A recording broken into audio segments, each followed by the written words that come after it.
جو پہلے والی منزل ہوتی ہے، پہلی منزل، وہ بنیاد بنتی ہے نا، تو اسی لیے سورۃ فاتحہ کا ایک نام سورۃ الاساس بھی ہے، بنیاد، کہ یہ پورے قرآن کریم کی بنیاد ہے۔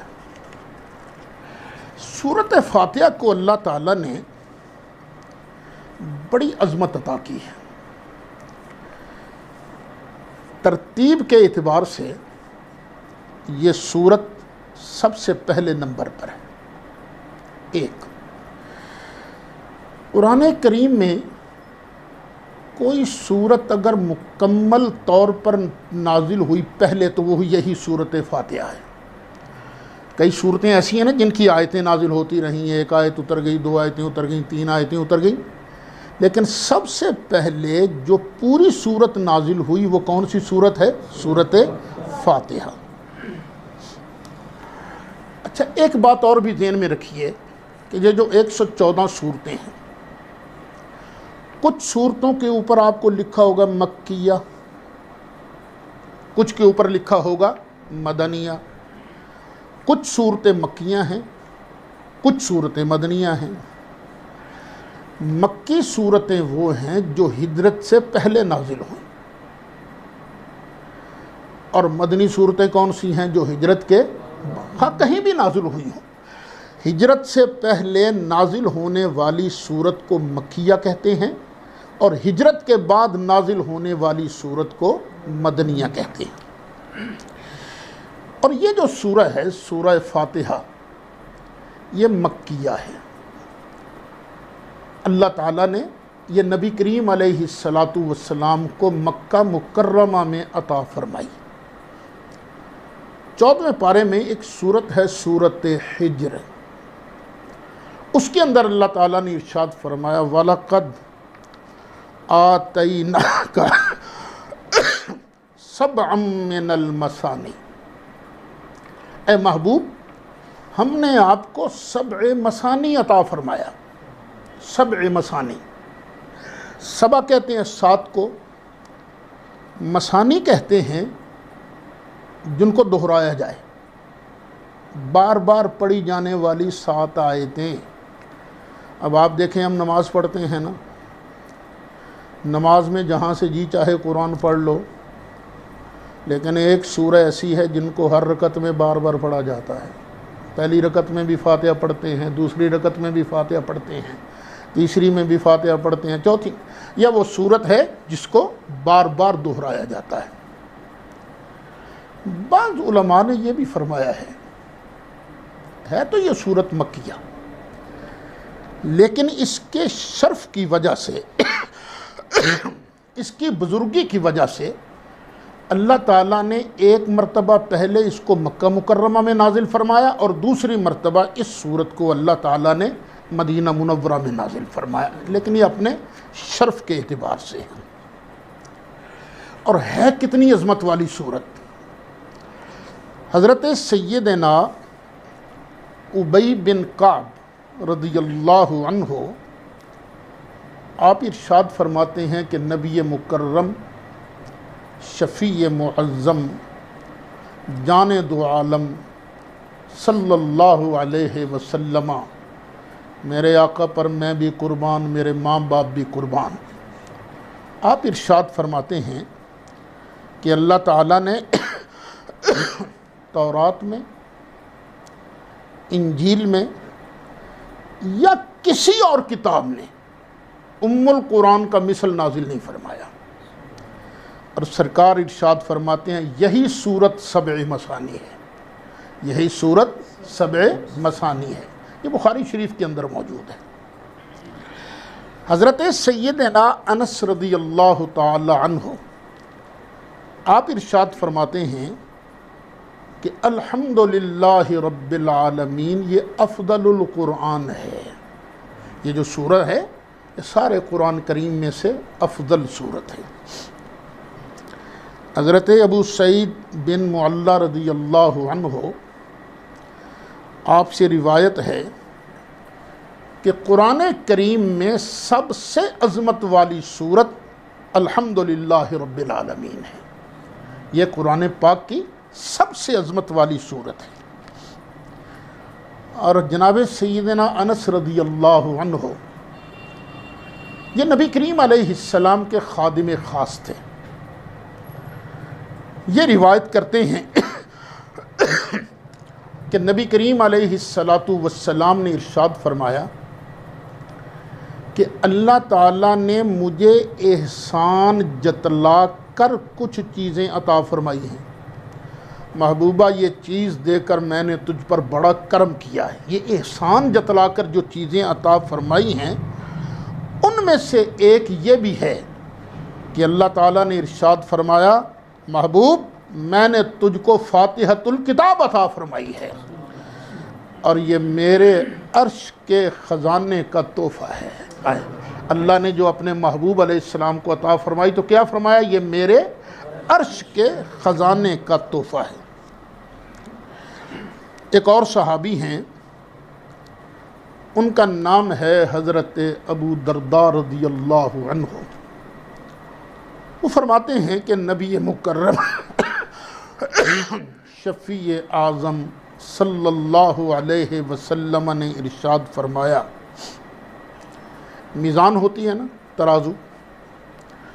ترازو کے ایک پلڑے میں اگر سورت فاتحہ کو رکھا جائے فاتحۃ الکتاب کو اور دوسرے پلڑے میں سارا قرآن باقی کا رکھ دیا جائے تو یہ فاتحۃ الکتاب والا پلڑا بھاری رہے گا. یہ 7 مرتبہ باقی کے قرآن پر فضیلت رکھتی ہے 7 مرتبہ. ایک اور بڑے مشہور تابعی ہیں حضرت سیدنا حسن بصری رضی اللہ عنہ. بہت بڑے صوفی بھی تھے, جلیل القدر تابعی ہیں, مفسر ہیں, محدث ہیں. وہ فرماتے ہیں در منصور کے اندر موجود ہے کہ اللہ تعالیٰ نے 104 کتابیں نازل فرمائیں اور 104 کتابوں کے علوم تورات, زبور, انجیل اور فرقان ان کے اندر رکھ دیے.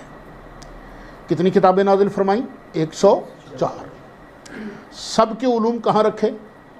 4 کتابوں میں, تورات میں, زبور میں, انجیل میں, قرآن میں. اور پھر قرآن کریم کے جتنے علوم ہیں وہ مفصل میں, جو مفصل صورتیں ہیں ان کے اندر, اور مفصل کے علوم کو اللہ تعالیٰ نے سورت فاتحہ کے اندر رکھ دیا ہے. تو اب جس نے سورت فاتحہ کی تفسیر جان لی, امام حسن بصری فرماتے ہیں جس نے سورت فاتحہ کی تفسیر جان لی گویا اس نے تورات, زبور, انجیل, فرقان اور 104 کتابوں کی تفسیر اس نے جان لی. ایک اور مشہور تابعی ہیں ان کا نام ہے حضرت امام مجاہد. وہ ارشاد فرماتے ہیں کہ 4 موقع ایسے آئے ہیں کہ ابلیس بل بلا کر رویا ہے. پنجابی کے اندر باں باں کر کے رویا ہے. 4 موقع کون سے ہیں؟ کب ابلیس شیطان بہت زور سے رویا؟ جب وہ ملعون ہوا پہلی بار اس وقت بھی رویا. جب اسے زمین پر اتارا گیا 2.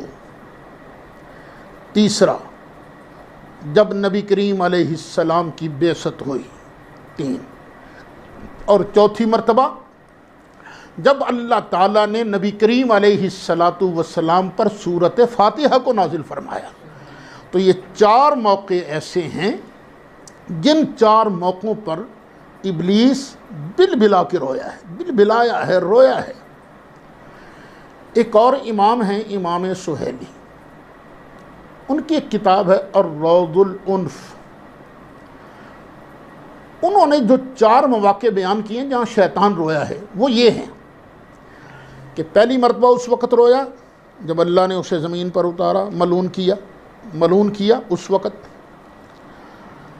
دوسرا جب وہ زمین پر اتارا گیا. تیسرا جب نبی کریم علیہ السلام کا میلاد ہوا. اور چوتھا جب نبی کریم علیہ السلام پر اللہ نے سورت فاتحہ کو نازل فرمایا. سورت فاتحہ کے نزول سے وہ کیوں رویا؟ کیوں رویا وہ؟ بھئی اس کو تکلیف کیا تکلیف پہنچی تو تبھی رویا نا، کیا تکلیف پہنچی؟ اللہ فرماتا ہے ان الشیطان للانسان عدو مبین، شیطان انسان کا کھلا دشمن ہے، ہر وقت طاق میں لگا رہتا ہے کہ میں اس بندے کو کیسے جہنم میں بھیجوں، اس بندے کو میں کیسے جہنم میں بھیجوں، اس بندے کو کیسے میں جہنم میں بھیجوں۔ ایک مرتبہ جبریل علیہ السلام نبی کریم علیہ السلام کی بارگاہ میں حاضر ہوئے۔ تو یہ بات امام رازی رحمۃ اللہ علیہ نے تفسیر کبیر کے اندر لکھی ہے۔ انہوں نے آ کے عرض کیا یا رسول اللہ صلی اللہ علیہ وسلم، مجھے آپ کی امت کے بارے بڑا ڈر لگتا رہتا تھا، کہیں جہنم میں نہ چلی جائے، کہیں جہنم میں نہ چلی جائے، کہیں جہنم میں نہ چلی جائے۔ لیکن آقا جب سے سورت فاتحہ نازل ہوئی ہے نا، میرا سارا ڈر ختم ہو گیا۔ وہ کیسے؟ عرض کی آقا جہنم کے دروازے ہیں 7 اور سورت فاتحہ کی آیتیں بھی ہیں 7۔ آپ کا جو امتی سورت فاتحہ پڑھتا رہے گا، ایک ایک آیت جہنم کے ایک ایک دروازے پر اس کے لیے پردہ بن جائے گی، اور سورت فاتحہ اپنے پڑھنے والے کو جہنم میں نہیں جانے دے گی۔ اتنی عظمتوں والی یہ سورت ہے۔ پھر سورت فاتحہ کی عظمتوں کا اندازہ اس بات سے بھی لگائیے، اس کے نام بہت ہیں، ایک یہ، دوسرا یہ، تیسرا یہ، چوتھا یہ، پانچواں یہ، کئی نام ہیں اس کے۔ اور جس چیز کے نام زیادہ ہوں تو ناموں کی زیادتی چیز کی عظمت پر دلالت کرتی ہے۔ ہمارے آقا کے کتنے ہی نام ہیں،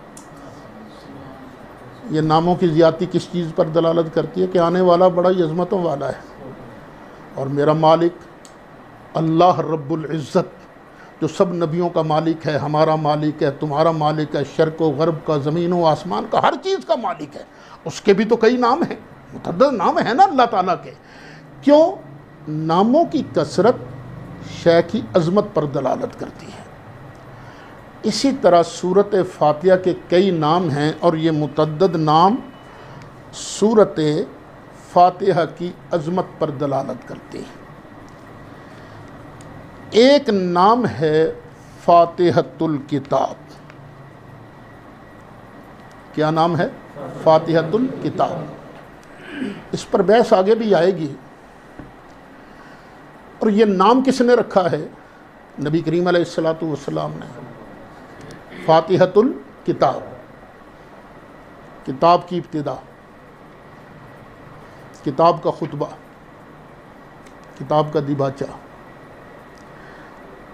اور یہ نام اس بات کی دلیل ہے کہ سورتوں کی ترتیب بھی خود نبی کریم علیہ السلام نے فرمائی ہے۔ ویسے جب قرآن نازل ہوتا تھا نا، سرکار فرماتے تھے اس آیت کو فلاں سورت کے اندر رکھو، فلاں سورت میں فلاں آیت کے بعد رکھو، سرکار فرمایا کرتے تھے۔ اس آیت کو فلاں سورت میں فلاں آیت کے بعد رکھو، یہ سرکار خود فرمایا کرتے تھے۔ لیکن نام رکھنا یہ فاتحۃ الکتاب ہے، یہ فاتحۃ الکتاب ہے، اس بات کی دلیل ہے کہ یہ ترتیب بھی خود نبی کریم علیہ السلام نے قرآن کی سورتوں کو دی ہے۔ اس کا ایک نام ہے ام القرآن، یہ بھی نبی کریم علیہ السلام نے نام رکھا ہے۔ ایک نام ہے فاتحۃ الکتاب، اور ایک نام ہے ام القرآن۔ کہتے ہیں مقدم کو، اسی سے امام ہے۔ ابھی ہم نے مغرب کی نماز پڑھی ہے تو امام صاحب کہاں تھے؟ آگے، کیونکہ یہ سورت بھی سارے قرآن کے آگے ہے، اس لیے یہ ام القرآن ہے۔ ام کا ایک معنی خلاصہ، اصل، مغز، یہ بھی ام کے معنی ہیں نا۔ بندے کی ماں کو ماں کیوں کہتے ہیں؟ وہ اصل ہے نا، بندہ ادھر سے ہی آتا ہے نا۔ تو سارے قرآن کی اصل، سارے قرآن کا مغز، سارے قرآن کا خلاصہ سورۃ فاتحہ کے اندر موجود ہے۔ اس کی ڈیٹیل میں نہیں کرتا، اب وہ میں نے لکھ دی ہے اپنی تفسیر نور الامین کے اندر، اگر وہ کبھی چھپی تو انشاءاللہ آپ اس کو بھی دیکھ لیں گے۔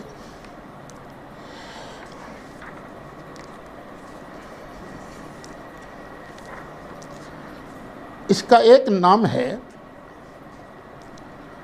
القرآن العظیم۔ اس سورت کا ایک نام کیا ہے؟ القرآن العظیم۔ خود نبی کریم علیہ السلام نے فرمایا القرآن العظیم،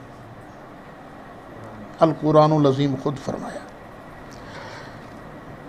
حدیث شریفوں میں ہے، بخاری وغیرہ میں، نبی کریم علیہ السلام نے فرمایا ہی السبع المثانی والقرآن العظیم الذی اوتیتم، یہی سبع مثانی ہے، یہی قرآن عظیم ہے۔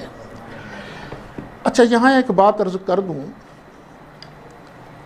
کہ بعض ہمارے ساتھی سلفی حضرات، سارے تو نہیں لیکن ان میں سے بعض ایک بولی بولتی ہیں یہ سورۃ فاتحہ جو ہے قرآن نہیں ہے، یہ ام القرآن ہے۔ یہ قرآن نہیں ہے، یہ کیا ہے؟ ام القرآن ہے۔ اب ان کو سمجھنا چاہیے کہ بھئی جب خود نبی کریم علیہ السلام جن پر قرآن نازل ہوا اس پوری سورت کو القرآن العظیم کہہ رہے ہیں تو تمہاری بات مانیں یا اللہ کے پیارے رسول علیہ السلام کی بات مانیں؟ اور یہ جو میں بات بیان کی اس کو ذہن میں رکھیے گا، یہ مسئلہ آگے آئے گا۔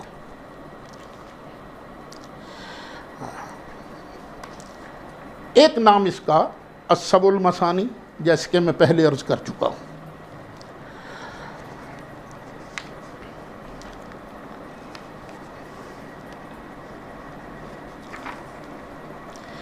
ایک نام ہے اس کا سورۃ وافیہ۔ وافیہ کا معنی ہوتا ہے پوری ہونے والی، پوری ہونے والی۔ باقی کی 113 صورتیں ہیں نا، آپ جی چاہے تو نماز کے اندر آدھی صورت پڑھ لیجئے، جی چاہے تو پوری پڑھ لیجئے، آپ کو اختیار ہے۔ آپ نے الم تر کیف فعل ربک باصحاب الفیل لم یجعل کیدہم فی تضلیل اتنا پڑھا، رکوع چلے گئے، نماز ہو جائے گی آپ کی۔ پوری صورت کا پڑھنا ضروری نہیں، لیکن اس کو آپ آدھا نہیں کر سکتے۔ سورۃ فاتحہ کو یہ پوری پڑھی جائے گی، پوری پڑھی جائے گی، اس لیے اس کو کہتے ہیں الوافیہ۔ یا یہ بھی معنی بیان کیا گیا ہے کہ قرآن کریم کے جتنے معانی ہیں وہ سارے کے اندر، سارے کے سارے اس سورۃ فاتحہ کے اندر موجود ہیں۔ اچھا، اس سورت کا ایک نام ہے سورۃ کافیہ۔ وافیہ اور کافیہ۔ کافیہ کفایت کرنے والی، کہ یہ سورت خیرات و برکات کے حصول کے لیے کافی ہے۔ چونکہ یہ سورت خیرات و برکات کے حصول کے لیے کافی ہے، اس لیے اس کو سورۃ کافیہ بھی کہتے ہیں۔ اس کا ایک نام ہے سورۃ اساس، جس طرح کہ پہلے بیان کر چکا ہوں، بنیاد، اس کو سورۃ اساس بھی کہتے ہیں۔ اس کا ایک نام ہے سورۃ شفا، سورۃ شفا۔ حضرت عبد الملک بن عمیر بیان فرماتے ہیں کہ نبی کریم علیہ السلام نے ارشاد فرمایا فاتحۃ الکتاب شفاء من کل داء، یہ سورۃ فاتحہ جو ہے ہر بیماری کے لیے شفا ہے۔ ہمارے بزرگ ایک وظیفہ بتایا کرتے تھے کہ وہ وظیفہ اگر بندہ کر لے تو اللہ ہر بیماری سے شفا دے دیتا ہے۔ وہ وظیفہ ہے کیا؟ فجر کی سنتیں پڑھی، کسی سے بات نہیں کرنی، سنتوں کے بعد فرضوں سے پہلے 41 بار پڑھنی ہے سورۃ فاتحہ۔ اور پڑھنی کس طرح ہے؟ پہلی بار اعوذ باللہ من الشیطان الرجیم، بسم اللہ الرحمن الرحیم الحمد للہ رب العالمین، یہ وصل کے ساتھ بسم اللہ کو سورت کے ساتھ ملا کے پڑھنا. بسم اللہ الرحمن الرحیم الحمدللہ رب العالمین الرحمن الرحیم مالک یوم الدین. پوری سورت پڑھنی ہے. پھر دوبارہ بسم اللہ الرحمن الرحیم الحمدللہ رب العالمین. پھر تیسری بار بھی اسی طرح. اس طرح کر کے 41 مرتبہ سورت فاتحہ پڑھنی ہے. 41 مرتبہ اول آخر درود شریف، اور 41 مرتبہ وصل کے ساتھ، فصل کے ساتھ نہیں، وصل کے ساتھ سورت فاتحہ پڑھنی ہے. پڑھنی بھی 41 دن ہے. تو اللہ تعالیٰ 41 دن پورے ہونے سے پہلے شفا عطا فرما دیتا ہے. یہ بڑا مجرب نسخہ ہے. تو اس کا ایک نام ہے سورت شفا. ایک نام ہے اس کا الرقیہ. رقیہ کہتے ہیں دم کو، تعویذ کو. یہ سورت رقیہ بھی ہے. حضرت سیدنا ابو سعید خدری رضی اللہ عنہ آپ ارشاد فرماتے ہیں کہ ایک مرتبہ نبی کریم علیہ الصلاۃ والسلام آپ نے ایک لڑائی کے لیے 30 سوار بھیجے. چلتے چلتے ایک عربی قبیلے میں پہنچے. جب عربی قبیلے میں پہنچے تو ہم نے انہیں کہا بھئی ہمیں کھانے پینے کو دو، کرو ہماری مہمان نوازی. لیکن انہوں نے بالکل صاف انکار کر دیا. حالانکہ عرب کی مہمان نوازی تو بڑی مشہور ہے کہ عرب تو بڑے مہمان نواز لوگ ہیں، لیکن وہ بڑے شوم لوگ تھے. انہوں نے کوئی مہمان نوازی نہیں کی. اللہ تعالیٰ کی شان، ان کا جو سردار تھا اس کو لڑ گیا بچھو. سانپ کے ڈسنے میں اور بچھو کے ڈسنے میں بڑا فرق ہے. سانپ ڈسے تو بندہ مر جاتا ہے، بہت کم بچتا ہے. لیکن بچھو کے لڑنے سے مرتا نہیں ہے، لیکن چیخیں بڑی نکلواتا ہے، درد بڑی ہوتی ہے. بچھو لڑا تو نمبردار جو تھا نا اس گاؤں کا، ان کا سردار، اس نے بڑا شور مچاؤ، مر گیا مجھے بچاؤ. اس کے قبیلے کے جو حکیم حکمات تھے انہوں نے بڑا زور لگایا، کوئی آرام نہیں آیا. وہ کہنے لگا یار یہ مسلمان آئے ہیں، پوچھو ان کے پاس کوئی چیز ہے، شاید ان کا نبی کوئی چیز لایا ہو جو شفا دینے والی ہو، تو جاؤ ان سے پتہ کرو. وہ آ گئے حضرت ابو سعید خدری رضی اللہ عنہ کے پاس اور آ کر کہنے لگے آپ کے پاس کوئی دم شم ہے بچھو کے کاٹنے کا؟ فرمایا ہے، لیکن میں مفت دم نہیں کروں گا، مجھے کچھ دو. انہوں نے کہا جی کیا لوگے؟ فرمایا 30 بکریاں. انہوں نے کہا ٹھیک ہے لے لینا، دم کر دو. فرماتے ہیں میں گیا اور 7 مرتبہ الحمد شریف پڑھ کر سورت فاتحہ پڑھ کر دم کیا. اللہ نے اسے شفا دے دی. جب وہ شفا یاب ہو گیا تو میں نے وہ 30 بکریاں لیں اور چل پڑے. لیکن دل میں ایک وسوسہ تھا، حدیث کے الفاظ تو نہیں ہیں لیکن میں کہہ رہا ہوں وسوسہ تھا کہ کہیں یہ تو نہیں کہ ہم نے قرآن بیچا ہے. یہ وسوسہ تھا نا. تو دل نے کہا کہ چلو پہلے سرکار کے پاس چلیں گے، سرکار کی بارگاہ میں جا کے عرض کریں گے، اگر اجازت مل گئی تو کھا لیں گے، ان کو استعمال کر لیں گے. وہ نبی کریم علیہ الصلاۃ والسلام کی بارگاہ میں حاضر ہو گیا، ساری بات کا ذکر کیا. تو نبی کریم علیہ الصلاۃ والسلام نے فرمایا تمہیں پتہ نہیں یہ تو رقیہ ہے، یہ سورت تو دم ہے، دم. ان بکریوں کو آپس میں تقسیم کر لو. پھر مجھے یوں لگتا ہے انہوں نے پھر بھی شاید کوئی دل میں نہ آئی ہو تو سرکار نے فرمایا بات سنو، تمہیں یہ سورت پڑھائی کس نے تھی؟ آقا آپ نے فرمایا تو میرا حصہ بھی نکالو. تو اس سورت کا نام ہے سورت رقیہ، دم ہے، تعویذ ہے. ایک اور صحابی ہیں خارجہ بن سلط، وہ اپنے چچا سے روایت کرتے ہیں، چچا صحابی ہیں کہ وہ نبی کریم علیہ السلام کی بارگاہ میں حاضر ہوئے. تو واپس آ رہے تھے تو ایسی قوم کے پاس سے گزرے جنہوں نے نا ایک آدمی کو زنجیروں سے باندھ رکھا تھا. پاگل تھا آدمی، تو پاگل کو پھر باندھ دیا جاتا ہے. تو پاگل کو زنجیروں سے باندھ دیا۔ جب میں وہاں سے گزرا تو اس کے گھر والے کہیں گے او یار تیرے پاس کوئی اس کا علاج ہے؟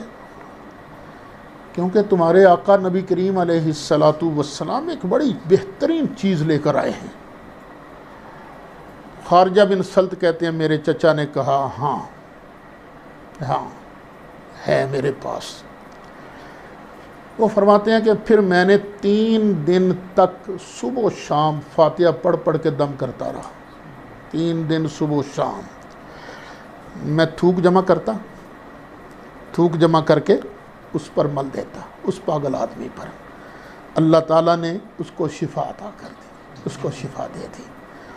تو اس کے اہل خانہ نے خارجہ بن سلط کے چچا کو پوری 100 بکریاں دیں، 100 بکریاں۔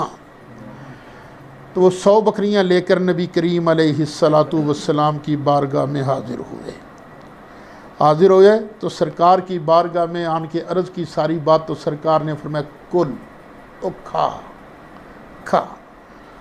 فمن اکل برقیۃ باطل، اور لوگ جو ہیں وہ تو غلط سلط دم کر کے وہ مال کماتے ہیں۔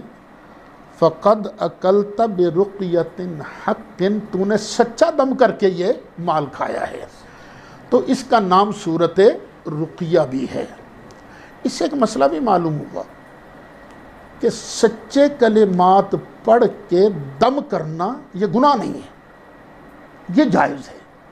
سچے کلمات ہوں نا، قرآن پاک کے کلمات ہوں یا مقدس نام ہوں، ان ناموں کا تعویذ بنا کے گلے میں ڈالنا یہ کوئی شرک نہیں ہے۔ شرک تب ہے جب شرکیہ کلمات ہوں گے۔ جب اللہ کا نام لیا جائے تو اللہ کا نام پاک ہے، اللہ کے نام کی تو برکتیں ہوتی ہیں۔ اس حدیث کا ایک نام صلاۃ بھی ہے، صلاۃ، اس پوری سورت کو صلاۃ کہا گیا ہے۔ حدیث قدسی ہے، مسلم شریف وغیرہ کے اندر موجود ہے۔ حدیث قدسیہ قسمت الصلاۃ بینی و بین عبدی نصفین، یہ جو صلاۃ ہے یہ میرے اور میرے بندے کے درمیان آدھی آدھی تقسیم کر دی گئی ہے۔ کون سی چیز آدھی آدھی اللہ کے درمیان اور بندے کے درمیان تقسیم کی گئی ہے؟ الحمدللہ رب العالمین، یہ اللہ کے لیے۔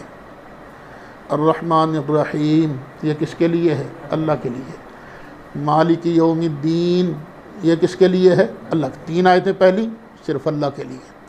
آگے ایاک نعبد، بندہ بھی ہے اللہ بھی ہے، یا اللہ ہم تیری ہی عبادت کریں، بندہ بھی ہے اللہ بھی ہے۔ وَإِيَّاكَ نَسْتَعِينُ، بندہ بھی ہے اللہ بھی ہے۔ آگے پھر بندے کی عرض شروع ہو جاتی ہے، اهْدِنَا الصِّرَاطَ الْمُسْتَقِيمَ صِرَاطَ الَّذِينَ أَنْعَمْتَ عَلَيْهِمْ غَيْرِ الْمَغْضُوبِ عَلَيْهِمْ وَلَا الضَّالِّينَ۔ تو اس کو اللہ فرماتے ہیں یہ صلاۃ میرے اور میرے بندے کے درمیان آدھ و آدھ تقسیم کی گئی ہے، تو اس کا نام صلاۃ بھی ہے۔ اس کا ایک نام کنز بھی ہے، کنز کہتے ہیں خزانے کو۔ نبی کریم علیہ السلام نے ارشاد فرمایا انہا انزلت من کنز تحت العرش، یہ سورت جو ہے عرش کے نیچے ایک خزانہ ہے، وہاں سے مجھ پر نازل کی گئی ہے، اس لیے اسے خزانہ بھی کہتے ہیں، کنز۔ ایک نام اس کا نور بھی ہے، یہ سورت نور ہے۔ کیوں؟ حضرت سیدنا عبداللہ بن عباس رضی اللہ عنہما ارشاد فرماتے ہیں کہ جبریل علیہ السلام نبی کریم علیہ السلام کی بارگاہ میں حاضر تھے۔ سرکار نے یکدم دروازہ کھلنے کی آواز سنی اوپر، سرکار نے یوں کر کے اپنا سر انور اوپر اٹھایا۔ جب سر انور اوپر اٹھایا تو جبریل علیہ السلام نے عرض کیا یا رسول اللہ یہ آسمان کا دروازہ کھلا ہے جو آج سے پہلے کبھی نہیں کھلا تھا۔ آسمان کا ایک دروازہ نہیں ہے، فتحت ابواب السماء، آسمان کے کئی دروازے ہیں۔ جس طرح ہمارا یہ ادارہ ہے کوئی اس کا ایک دروازہ تو نہیں ہے نا، دروازے تو کئی ہیں۔ تو یہ آسمان کا ایک دروازہ کھلا ہے جو اس سے پہلے کبھی نہیں کھلا. پس ایک فرشتہ نازل ہوا. جبریل علیہ السلام نے عرض کیا یا رسول اللہ یہ فرشتہ آج سے پہلے کبھی نہیں آیا. فرشتے نے آپ کی بارگاہ میں سلام عرض کیا اور عرض کرنے لگا آقا آپ کو ایسے 2 نوروں کی بشارت ہو جو آپ سے پہلے کسی نبی کو عطا نہیں کیے گئے. آپ کو ایسے 2 نوروں کی بشارت ہو جو آپ سے پہلے کسی نبی کو عطا نہیں کیے گئے. وہ 2 نور کون کون سے ہیں؟ ایک فاتحۃ الکتاب اور دوسری خواتیم سورہ بقرہ. سورہ بقرہ کی آخری آیتیں آمن الرسول بما انزل الیہ من ربہ والمؤمنون. جو آدمی ان کو پڑھتا رہے گا اس کے ہر حرف کے بدلے اللہ تعالیٰ اسے ایک نور عطا فرمائے گا. اس سورت کا ایک نام سورت سوال بھی ہے. سورت کو سورت سوال اس لیے کہتے ہیں کہ اس سورت میں بندے کو اللہ سے سوال کرنے کا طریقہ سکھایا گیا ہے کہ جب اللہ سے مانگنا ہونا تو ایسے نہیں شروع یا اللہ مینوں اے شے دے، ایسے نہیں.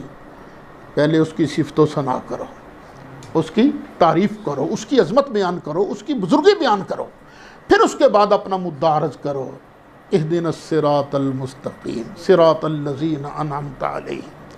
اس کا نام سورت سوال بھی ہے، اس کا نام سورت دعا بھی ہے، اور اس سورت کا نام تعلیم المسئلہ بھی ہے. اسی وجہ سے اسے دعا کہتے ہیں، دعا کرنے کا طریقہ سکھایا گیا. تعلیم المسئلہ کا معنی یہ ہے سوال کرنے کا ڈھنگ سکھلانا. سکھلایا گیا ہے کہ کس طرح اللہ سے سوال کرنا ہے. تو یہ اس کے متعدد نام ہیں.